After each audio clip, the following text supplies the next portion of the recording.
తూర్పుగోదావరి జిల్లా మర్యాదలకి పుట్టినిల్లు.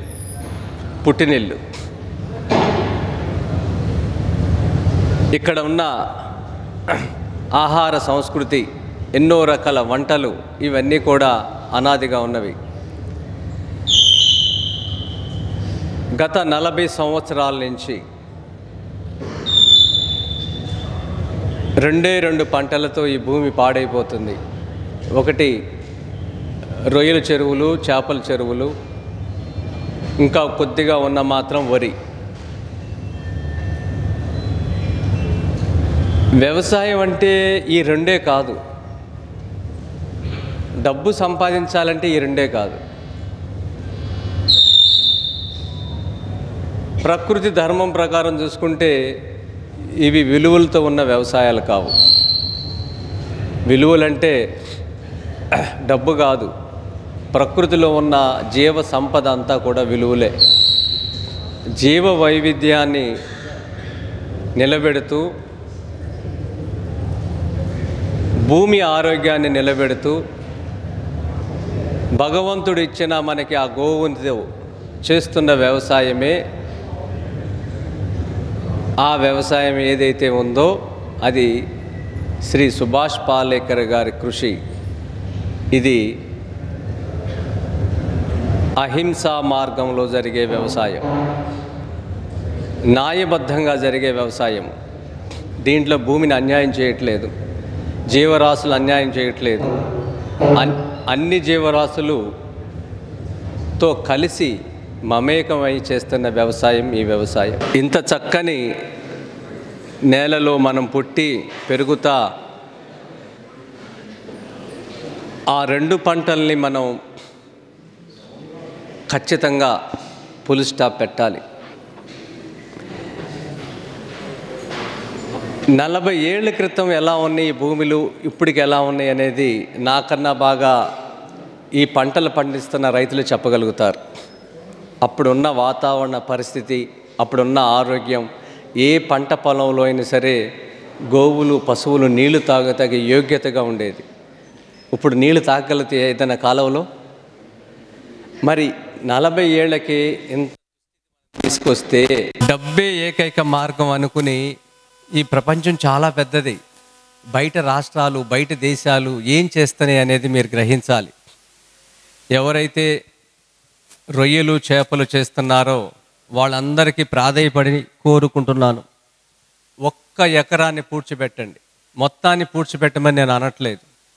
ఒక్క చేపల చెరువు 1 ఎకరాన్ని, రొయ్యల చెరువు 1 ఎకరాన్ని పూడ్చిపెట్టండి మీకున్న చెరువుల్లో. ప్రాధేయపడుతున్నాను. నా కోసం కాదు, మీ కొడుకులు మనవాళ్ళ కోసం పూడ్చిపెట్టండి. ఆ రోజు రోడ్డుకి ఇరువైపులా మొక్కలు నాటి చెట్లుగా చేశాడు అశోక చక్రవర్తి. చెరువులను తీసి దాహాన్ని తీర్చాడు బాటసారులకి, సమాజానికి. ఈరోజు మీరు చెరువులను పూడ్చారంటే ఆ చక్రవర్తికి ఎంత పేరు వచ్చిందో మీకు అంత పేరు వస్తుంది భవిష్యత్తులో.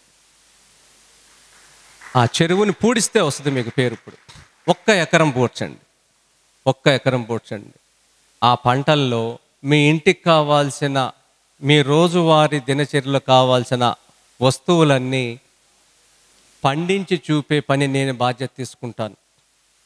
ఇది సభాముఖంగా చెబుతున్నాను. మనకి సూర్య భగవానుడు నిత్యం వస్తున్నాడు, దర్శనమిస్తున్నాడు. ప్రపంచ దేశాలకి అది లేదు. చక్కని వర్షపాతం, చక్కని నేలలు, చక్కని సుభాష్ పాలేకర్ గారి జ్ఞానం, అన్నిటికి మించి మన గోవు. ఇన్ని ఉండగా మనం ఇంతమంది కడుపు నిండిన ఈ నేలని ఒకే పంటని తీసుకొచ్చి చెరువులు చేసి వెళ్ళిపోతే మీ మనవాళ్ళు ఎలా బతకాలి ఈ భూమి మీద? గట్ల మీద కూడా పచ్చగడ్డి రానంతగా విషం జిమ్మేసి, ఏ కలుపు మొక్క బతకోకుండా ఎడారి భూములు చేసి, ఇంత వికృతంగా ఉదయం నేను వస్తుంటే కళ్ళు మూసుకుని రావాల్సి వచ్చింది. ఒకవైపు ఏమో హార్వెస్టర్లు, ఆ మాట వినకూడదు ఈ నేల మీద. ఇంత మానవ వనరులు ఉండి ఇంత చక్కని గడ్డిని మిషన్లతో కోపిచ్చి కట్టలు కట్టిని ట్రాక్టర్లో తీసుకొస్తారా? ఆ గడ్డివాము వేయటానికి ఏమన్నా కుదురుద్దా?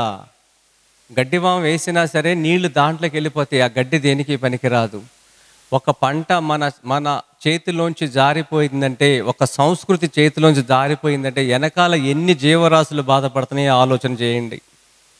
ఇంత చక్కని గడ్డిని కట్ చేసి గడ్డివాము వేస్తే ఒక్క చుక్క నీరు లోపలికి వెళ్ళకుండా సంవత్సరం 2 సంవత్సరాలు గడ్డి వాములు ఉండేవి. అదే ఇప్పుడు యంత్రం ఆ చోటును ఆక్రమించేస్తే, కోత కోసే చోటు మనిషి చేసే పని ఆ యంత్రం ఆక్రమించేస్తే ఆ సంస్కృతి, ఆ నైపుణ్యం మనిషి దొరకడు రేపు పొద్దున్న. మరి దాని మీద ఆధారపడే పక్షులు కానీ జంతువులు కానీ ఆహారం ఎక్కడ దొరకాలి చెప్పండి? ప్రతిదీ మనం మూట కట్టుకుని వెళ్తున్నాం అనుకుంటున్నాం, ఎక్కడికి వెళ్తాం చెప్పండి?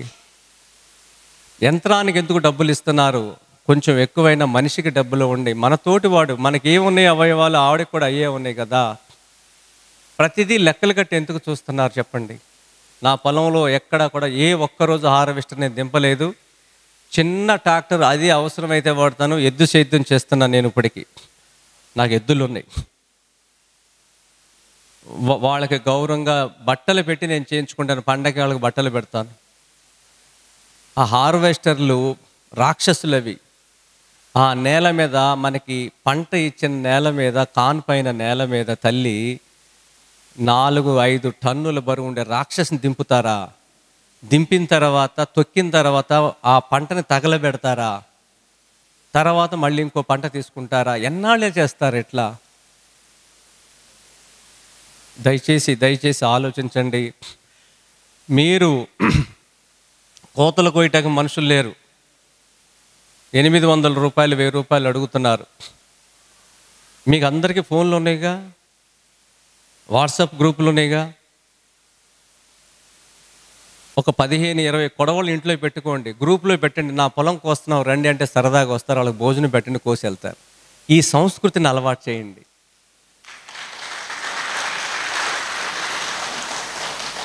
ఆ చేలో కూర్చొని పచ్చడి మెతుకులు తిన్న అమృతంగా ఉంటుంది.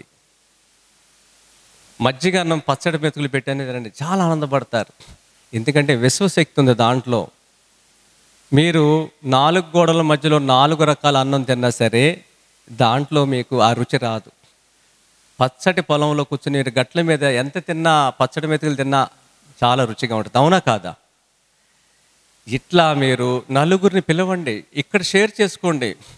మీ ఫ్రెండ్సే వస్తారు, వాళ్ళకి అలవాటు లేదు కోయటం, నేర్చుకుంటారు.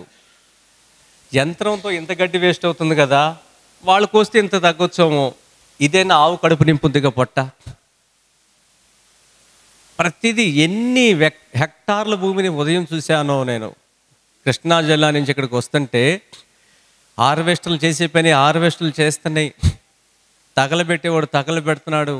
రెండో పంటకి దాళవాకి రెడీ చేసుకునేవాళ్ళు రెడీ చేసుకుంటున్నారు. ఎన్ని సంవత్సరాలు చూడాలి? ఎక్కడైనా ఒక ఆశా దృక్పథం, ఒక మంచి వాతావరణం ఉందా అంటే ఎక్కడా కనపట్లేదు కనుచూపు మేరల్లో. మిమ్మల్ని మళ్ళీ వినయంగా కోరుకుంటున్నాను. చేపల చెరువు ఉన్నవాళ్ళు 1 ఎకరం పూడ్చిపెట్టండి. మీ ఇంట్లో కావాల్సిన మీ కొడుకులకి తరతరాలకి కూరగాయలు, పళ్ళు, దుంపలు, రూట్ క్రాప్స్, ఆకుకూరలు ఒకే చోట ఎలా పండించుకోవాలో ఉప్పు తప్ప నేను మీకు నేర్పిస్తాను. ఎన్నిసార్లు రమ్మన్నా నేను వస్తాను. మీరందరూ కలవండి. ఎంత సంపాదిస్తారు? నేను అడిగాను. నేను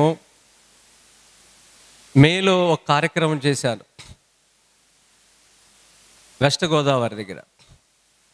అడిగాను, ఎంత వస్తుంది చేపల చెరువులో, రొయ్యల చెరువులు అడిగితే లాటరీ అండి 50,000 నుంచి 1,00,000 రూపాయలు అన్నారు. ఇది నిజమా కాదా చెప్పాలి. ఇక్కడ ఉన్నారు ఎవరైనా? నాకు తెలియదు. చేపల చెరువుల్లో 50,000 నుంచి 1,00,000 రూపాయలు మించి రావట్లేదు అన్నారు. ఇది నిజమా కాదా? అంతకన్నా ఎక్కువ వస్తున్నాయా, తక్కువ వస్తున్నాయా? మీకు ఎవరికైనా తెలుసా? ఎవరికి తెలియదు. చేపల చెరువుల ఆదాయం కాంతి గారు మీకు తెలుసా ఎంత వస్తుందండి? చూడండి, 1,00,000 రూపాయల కవులు ఉంది, 50,000 వేస్తే గొప్ప.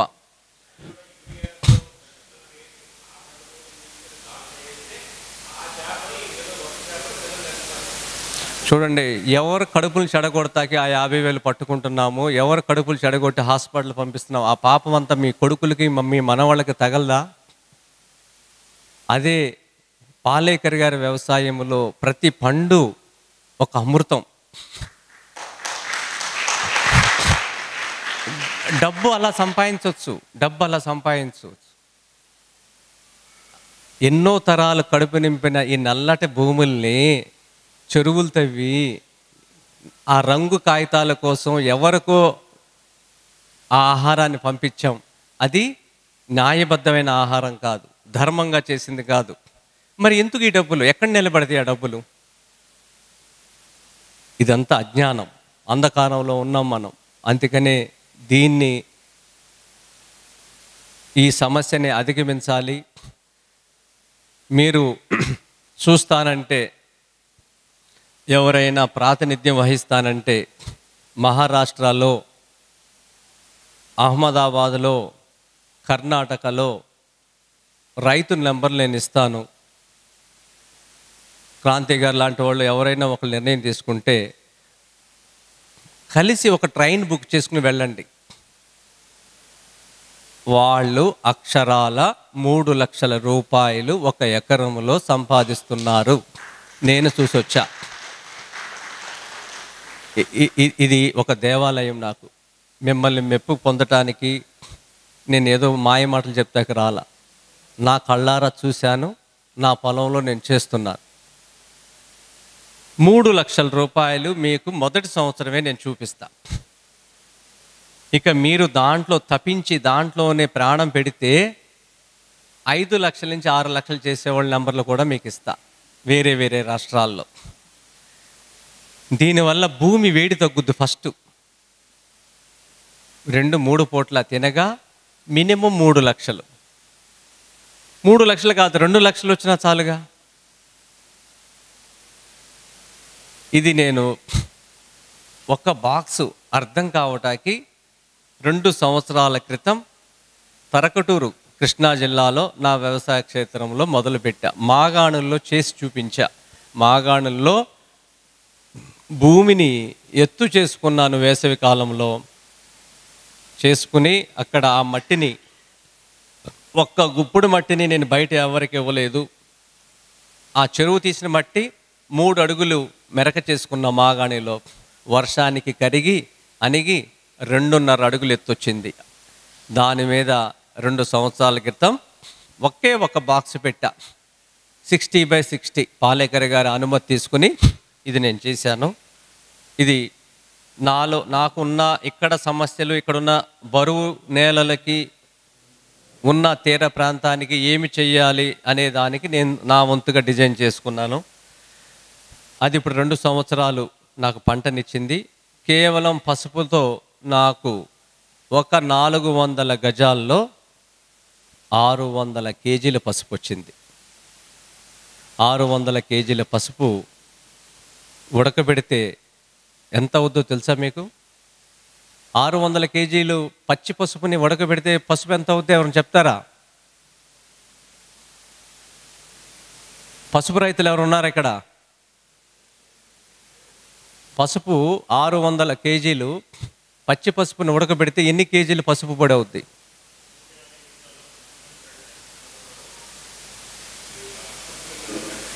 125 కేజీలు. కరెక్ట్. 150 కేజీలు కూడా రాలేదు, 125 కేజీలు. పసుపు ధర ఎంత ఉంది చెప్పండి పోనీ ఎవరైనా? మామూలు పసుపు, బజార్లో పసుపు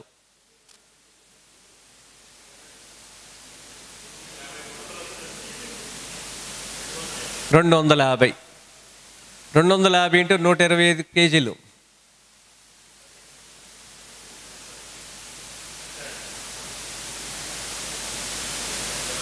$125 కేజీలు ఇంటూ 250 ఎన్ని రూపాయలు వచ్చింది? 32,000. ఇది ఒక్క బాక్స్లో వచ్చిన ఆదాయం, నాకు వచ్చిన ఆదాయం. ఇలాంటివి 10 బాక్సులు ఒక ఎకరంలో వస్తాయి. అంటే గుడ్డి లెక్కేసుకున్న పసుపులో వస్తున్నాయి కదా అంట నేను. ఇంకోటి 250 రూపాయలు అంటున్నారు, కానీ నేను ₹350 అమ్మే పసుపు. ఈ పసుపు నాకు గ్రైండింగ్ చేసి ఆయన ఒక ఆయన ఉన్నాడు. ఆయన పక్కన కిరాణా షాప్ ఉంటుంది హైదరాబాద్లో. నా పసుపు ఆడుతున్నప్పుడు జరిగిన సంఘటన చెప్తాను. ఆ కిరాణా షాప్ ఆయన 20 ఏళ్ళ నుంచి ఉన్నాడు, ఎప్పుడు గిర్నీకి రాలా. ఆ పసుపు ఆడుతున్నప్పుడు ఆ పసుపు వాసన చూసి, ఈ పసుపు బాగుంది, నాకు అమ్ముతావా అని అడిగాడు ఆ గిర్నీ ఆయన్ని. ఇది నాది కాదు, పలానా అయిందంటే ఆయన నా దగ్గరికి వచ్చాడు. అంటే వాళ్ళు ఎక్కడో ఆలోచన చేస్తున్నా ఆ తరంగాలు ఆయన్ని తాకినాయి అంటే దాంట్లో ధర్మం ఉంది కాబట్టి, పండించేందులో ధర్మం ఉంది కాబట్టి. ఇట్లా మనం మార్కెట్ చేసుకోవటం అనేది అన్నిటికన్నా సులువైన పని. మార్కెట్ గురించి మీరు ఆలోచించొద్దు. మొదటి సంవత్సరం 3 పూట్ల తింటాకి మాత్రం ఒక్క బాక్స్ పెట్టుకోండి, ఆ చెరువులను పూర్తి చేసి. ఒక్క బాక్స్. అనుభవం వచ్చినాక దాన్ని పెంచుకోండి. మరిన్ని అప్డేట్స్ కోసం బ్యాక్ టు రూట్స్ యూట్యూబ్ ఛానల్ని సబ్స్క్రైబ్ చేసుకోండి.